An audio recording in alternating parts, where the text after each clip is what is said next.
평가사가 되자야 안 평가사입니다. 33회 합격하신 이우곤 평가사님과 합격 수기를 찍고 있습니다. 이우곤 평가사님은 생동차로 1년 2개월 만에 합격하신 이력을 가진 분이십니다. 이번 편은 평가사님 생활적인 면은 어떻게 하셨는지 얘기 들어보도록 하겠습니다. 일단 가장 궁금한 거, 생동차는 하루에 몇 시간씩 공부해야 되는 건가요? 저는 주 60시간 정도가 전업수험생 기준으로 좀 시작하기에 부담 없기도 하고 나름 열심히 하는 수준이라고 생각을 해서 수험 초기에 60시간을 목표로 공부를 했고요. 주별로 공부 시간을 잡는 이유는 그때는 그래도 좀 쉬면서 해야 되기도 하고 피치 못할 사정이 또 있기 때문에, 그래서 월화수목금토에 10시간씩 공부한다고 기준을 잡고 그때 뭐 저녁 약속이 있든 아니면 뭐 무슨 사정으로 인해서 못한 공부를 일요일에 마저 하는 식으로 그렇게 주 60시간씩 공부를 하다가 이제 좀 수험생의 구력이 좀 쌓였다고 생각할 때쯤 70시간, 그리고 1차 끝나고 진짜 모든 걸 내던지고 달릴 때 80에서 85시간 정도가 저한테는 한계였던 것 같습니다. 그러면은 공부 시간을 이렇게 단순차적으로 늘려가는 건 의도적으로 그러신 건가요? 네, 저는 처음 공부할 때부터 다음 달에 더 열심히 해야지, 다음 달에 더 올려야지 하려고 그때 60시간으로 시작을 한 거고요. 정말 중요한 건 마지막이라고 생각을 했고, 앞에도 얘기한 얘기지만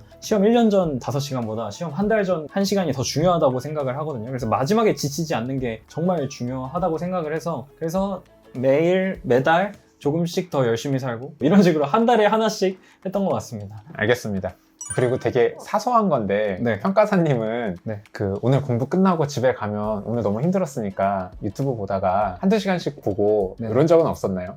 저도 유튜브를 끊는 게 마지막까지 정말 어려웠는데요. 그래서 저만의 방법은 유튜브를 안 봐야겠다 해봤자 보거든요, 그날 저녁에는. 그 대신 기상 시간을 똑같이 하는 겁니다. 그러니까 내가 3시에 자든 2시에 자든 4시에 자든 항상 6시 반에 일어나야 되면 다음날에 내일에 내가 고생을 해야 돼요. 2시, 3시에 자고 6시 반에 일어나면 너무 힘들거든요. 그때 이제 계속 후회를 해보는 겁니다. 늦게 잤다고 해서 늦게 일어나면 별로 후회가 안 돼요. 그래서 저만의 기준은 기상 시간을 동일하게 하는 겁니다. 그래서 자신 있으면 늦게 자라, 이런 마인드였어요. 너 내일 고생 안 할 수 있으면 뭐 늦게 자. 이래서 늦게 자보고 진짜 안 되겠다, 그러면 내일은 이러지 말아야지 해서 그때 몇 번 고생을 하고 나니까 1시 전에 자려고 좀 많이 체계가 잡혔던 것 같습니다. 또 그리고 사소한 거 궁금한 게 생겼는데 네. 주 60시간이나 뭐 70시간을 목표로 했어요. 네네. 공부를 하다 보면은 이게 시간이 됐다 그래서 끊기가 또 쉽지 않아서 네. 이거 조금 알아보고 있는데 조금 더 알아보다가 그날 하루 막 너무 늦게까지 공부한다거나 네네. 이게 조금 어떻게 보면 불규칙한 공부 이런 걸로 패턴이 좀 흔들리거나 그런 적은 없었어요? 그런 적 많았습니다. 그래서 공부에 방해되는 것들을 좀 사전에 제거하는 연습이 필요하다고 생각을 하고요. 그래서 제가 매달 조금 더 시간을 늘리기 위해서 조금 더 내 생활 중에 가장 사치스러운 거 하나씩을 달 초마다 고민해서 버렸습니다. 어떤 거를 버렸던 거예요? 제일 시간이 많이 들고 사치스러운 것들부터 버리면 되고, 맨 마지막에는 이런 것까지 내가 버려야 되나 싶은 것들을 버리게 되는데요. 제일 처음부터 버렸던 거는 주변 사람들을 좀 약속을 줄이는 거겠죠. 아무래도 그건 저녁이 통으로 날아가는 거기 때문에 수험 초반에 친구와의 약속을 좀 포기하고, 그 다음에는 뭐 넷플릭스 구독을 취소하고 그 다음에는 뭐 게임 계정을 삭제하고, 네, 그런 식으로 했습니다. 그럴 수 있었던 건 하루 좀 실수를 할 때가 있어요. 내가 게임 1시간만 해야지 해놓고서 5시간을 한 날이었어요. 그때 이제 잘 때 자괴감이 들죠. 그 자괴감 든 김에 바로 영구 삭제를 해야 됩니다. 복구 불가능한 계정 삭제를 그날 하면 돼요. 왜냐면 그 다음 날부터는 또 아깝기 때문에 자괴감 드는 날 바로 내려놓으면 됩니다. 그리고 친구 만나서 후회되는 날 이제 나 내년까지 너 안 만날 거야 라고 카톡을 보내버려야 돼요. 그 자괴감 드는 순간에 해야 됩니다. 네, 알겠습니다. 재밌는 얘기였습니다. 자, 그 다음에 궁금한 거는 평가사님은 공부는 어디서 하셨어요? 저는 학교 도서관에서 공부했습니다. 신림동을 가야 되겠다 이렇게 생각하진 않으셨어요? 제가 뒤에도 얘기를 하겠지만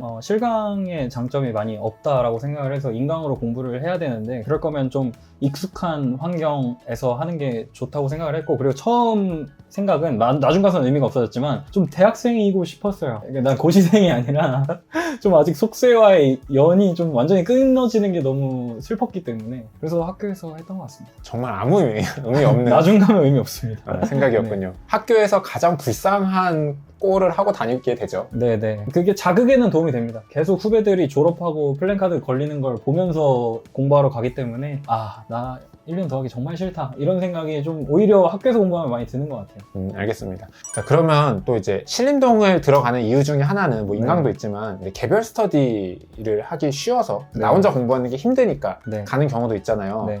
그런 거에 대해서는 걱정 안 하셨어요? 저도 외로움을 많이 타는 성격이고 또 사람들이랑 함께 경쟁하면서 공부하는 걸 너무 좋아하는 스타일이어서 개별 스터디 꼭 필요하다고 생각을 하는데요. 그래서 학교에서 저희 학교도 그렇게 많지는 않아요. 그런데 제가 유리한 점이라고 생각하는 거는 그나마 그래도 수험생이 어느 정도 있는 학교여서 정말 모든 플랫폼을 이용해서 개별 스터디를 계속 모집했습니다. 제가 초시생이지만 단연차분들을 계속 모집했어요. 그래서 여러 가지 플랫폼에 계속 공고글을 올려서 개별 스터디는 계속 유지를 했던 것 같습니다.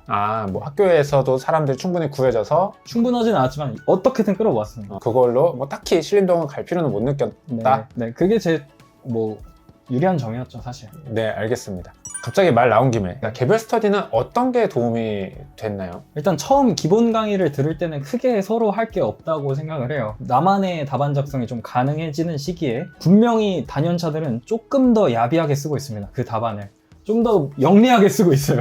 그런 요령을 흡수하는 절차도 꼭 필요하고, 그리고 그분들의 실패 사례라고 하면 좀 그렇겠지만 네, 같이 밥 먹을 때 정말 같이 동고동락하는 사이에서는 좀 물어볼 수 있거든요. 그런 시행착오들을 미리 선행학습하는 차원에서, 그리고 그분들의 또 요령을 좀 빨리 흡수하기 위해서 전 개별 스터디 꼭 필요하다고 생각을 하고요. 그리고 사실 혼자 공부하기 굉장히 고독하고 외롭습니다. 그 개별 스터디 아니면 정말 하루에 한마디도 안 할 수도 있기 때문에 그런 좀 사회적인 측면을 위해서도 저는 개별 스터디 꼭 필요하다고 생각합니다. 네, 알겠습니다. 자, 그러면 이제 평가사님 주의 공부 패턴이 궁금한데요. 휴식을 어쨌든 취하잖아요. 네. 그럼 언제까지 어떻게 공부하고 어떻게 휴식 취하고 이런 거 궁금합니다. 저는 시간을 고정해놨기 때문에 무슨 요일에 쉬어야겠다 이런 생각을 많이 하지는 않았어요. 그리고 저는 그 집에서 가만히 쉬는 게 뭐 활동적으로 사는 사람한테는 집에서 가만히 쉬는 게 좀 더 필요할 수 있겠지만 고시생한테는 사실 정말 좀 한번 일탈하고 싶고 사람 만나고 싶은 휴식이 필요하거든요. 왜냐면 하루 종일 혼자 있고 정적이기 때문에. 그래서 저는 쉬고 싶은 날을 정해두고 쉰 게 아니라 뭐 약속이 잡히면 그 전까지 최대한 땡겨서 공부를 하고 그런 식으로 좀 유연하게 운영을 하려고 주별로 공부를 했던 것 같습니다. 그게 80시간에선 불가능한데 6, 70시간은 어떻게든 땡기면 하루 이틀 정도 시간을 낼 수가 있어요. 그렇게 공부했던 것 같습니다. 주별 공부 시간을 기준으로 하다 보니까 좀 네. 쉬는 게 플렉서블한 장점이 있네요. 네, 그래서 수요일날 약속이 잡히면 뭐 목금토일은 그냥 쉴 새 없이 달리는 거죠. 그래야 이제 내가 일정한 공부량을 확보할 수가 있습니다.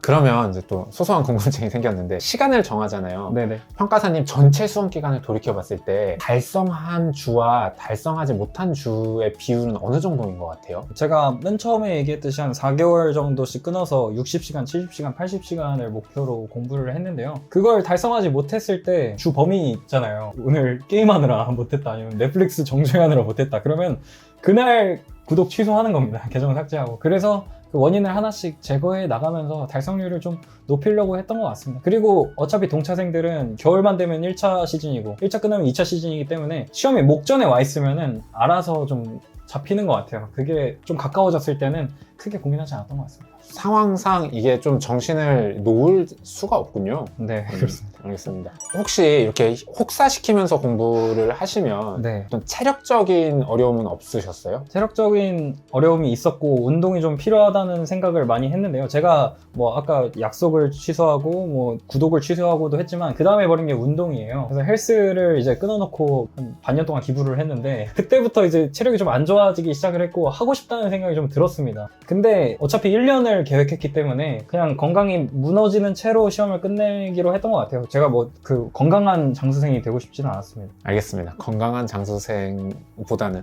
조금 몸이 어디 망가지더라도 네, 계속 무너지다가 어떻게든 끝내려고 했던 것 같아요. 네, 알겠습니다. 평가사님, 그러면요, 공부하시다가 슬럼프라고 하죠. 장기적으로 뭔가 계속 맥이 빠져있는 상태, 네네. 뭔가 번아웃이 온 것 같은 느낌, 네. 이런 적은 없으셨어요? 그때가 제 기억으로는 크게는 그 기본 강의 끝나고 그 이론의 이상함을 느꼈을 때 10월쯤에 한번 좀 축 늘어졌던 것 같고요. 그때는 아직 그래도 1차가 좀 남아있는 시점이어서 시험이 아직 안 보이는 시점이에요. 그때랑 이제 1차 끝나고 바로 2차 들어가서 좀 기가 죽었을 때 나 다들 왜 이렇게 잘하지? 약간 나는 또 한 두세 달 동안 폼이 묻어져 있는 상태일 때 그때 슬럼프가 2번 정도 왔던 것 같은데요. 사실 초시동차에게 슬럼프는 사치인 것도 맞습니다. 그래서 저는 뭐 2, 3일을 쉰다는 분들도 많이 있잖아요. 근데 저는 2, 3일까지 그렇게 길게 쉬면 안 된다고 생각을 하는 게, 일단 초시들은 개념 공부, 뭔가를 이제 처음 배워가는 공부의 비중이 굉장히 많고요. 걔네들은 이제 연속성이 중요하기 때문에 그 며칠 쉬는 게 그 문제 체화할 때보다 좀 더 로스가 많습니다. 그래서 좀 2, 3일을 푹 쉬는 건 방법이 아니라고 생각을 하고요. 제가 어떻게든 노력을 했던 방법론을 말씀을 드리자면, 일단 장소나 과목을 바꿔보는 게 제일 쉬웠습니다. 내가 여기서 너무 매너리즘에 빠지고 오기만 해도 그 공기가 너무 역할 때가 있어요. 그 공부하는 장소로 들어서자마자 집에 가고 싶을 때가 있어서 그때는 그냥 장소를 바꿨습니다. 생소한 장소, 뭐 스터디 카페에 있었으면 뭐 카페를 가든 아니면 도서관에 가든 계속 옮겨 다녔고요. 그리고 그게 정말 심하다 싶을 때는 지역 자체를 바꿔보기도 했습니다. 인천 가서 공부하고, 네, 다른 캠퍼스도 가보고, 뭐, 그 신림동 스터디 카페도 친구 만나는 김에 한번 가서 공부하고, 그런 식으로 공부했던 것 같아요. 네, 그리고 과목을 바꾼 거는 아무리 계획상 뭐 이번 일주일 동안 무슨 과목을 했다고 하더라도, 지금 시간상 실무를 해야 되는 시간이라고 하더라도 그 스트레스 받아서 민기적 거릴 바에는 과목을 바꾸는 게 낫거든요. 그래서 공부 안 될 때 하는 과목들을 정해두고 걔네들을 아껴놨다가 전 슬럼프 때 몰아서 봤습니다. 그게 1차 기간엔 학원론 인강이었고요. 2차 기간엔 이론 단과였습니다. 그 친구들이 그나마 좀 머리를 좀 덜 쓰기 때문에 그거를 슬럼프 때 봤던 것 같아요. 알겠습니다. 중요한 건 공부를 쉬지 않았다는 게 제일 중요한 것 같습니다. 어떻게든 공부 옆에 붙어 있는 거죠. 공부가 안 되더라도. 알겠습니다.